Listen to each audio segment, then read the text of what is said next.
environmental policy. How do you feel about the leading by example principle in environmental policy, where the Commission is so ambitious?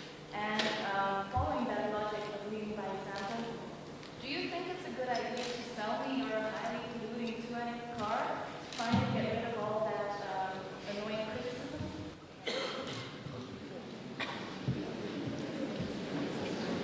Regarding the environmental policy, we believe in the Commission that we should set targets and obey the targets. We do not want, and I think it would not be helpful, to limit the freedom of people. Every person or every family is free to take the initiatives it is according to the law.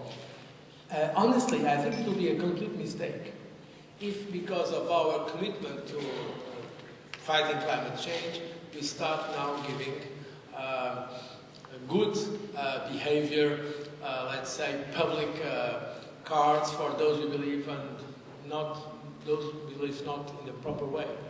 It is important to understand that we are not asking people not to travel, not to use cars, or going back to a situation, a pre-industrial situation. At least this is not the politics of my commission. We believe we should set targets, and people should respect those targets. Those who have more polluting means of transport should pay more, of course. Those who have less, they should pay less.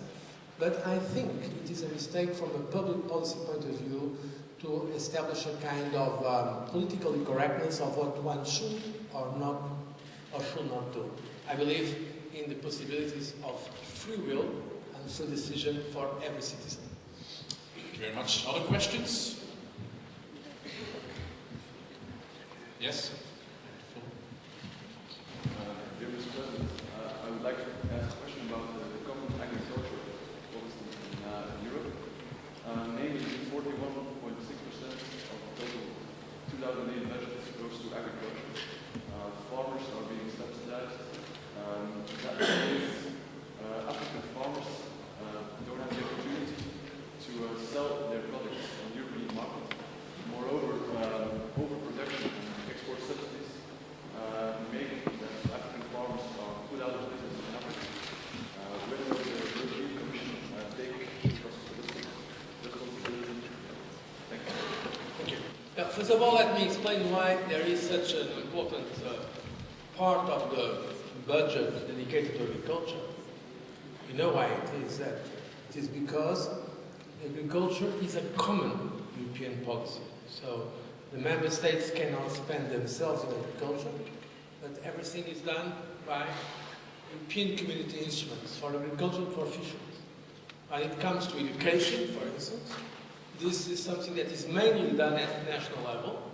We have some programs for education, or when it comes to research, or when it comes, for instance, to many other aspects of our policy. So I'm saying that because it's a simplistic and not, let's say, correct and objective statement to say Europe is dedicating much more budget to agriculture than to other sectors. It's simply not true. The problem is that we have some expenditure that is all at community level and others that are either shared by the European level and the national level, or others that are at national level. For instance, defense, it's at national level. This is very important to avoid a simplistic view about this. Having said this, of course, let me tell you that I am personally in favor of giving more relative weight in the budget to other sectors of the activity. For instance, I will be in favor of giving a greater weight, for instance, to research and innovation, as I mentioned in my speech. And in fact, we have now, as you know, we have now decided the budget that is 2007 to 2013. The European Commission presented a much more ambitious project. There was a negotiation with our member states. There was so-called 1% club. Those who wanted to limit the budget of the European Union to a maximum of 1%.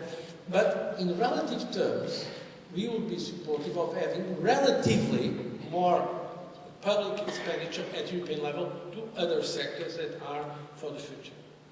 And progressively, the weight of the agricultural spending is coming down when you compare with the situation some years before. It's coming down. The second point you've raised with your question is the question of Africa and the developing countries. Let me say the following to this, because there is a lot sometimes, namely in the English-speaking press, a lot of things that are not correct about that. The European Union imports more agricultural products from the developing countries than all the other developed countries together. If you compare Europe with the United States, Japan, Canada, Russia, all of them, and you can add Australia, we import more than all of them. We import 85% of the agricultural products of the less developed countries. We are offering, from 2009, what we call everything but arms. Zero tariff and zero quota for products coming from the LDC, the L developed countries. So, I mean, if anyone in the world is able to offer more than that, we will be happy. It's true that for historical reasons, in Europe, we have created a system of protection to some of our productions. Because the common agricultural policy was at the beginning of the European community. When Europe was only 6 countries, namely France and Germany, it was at the beginning, and the other Benelux countries and Italy.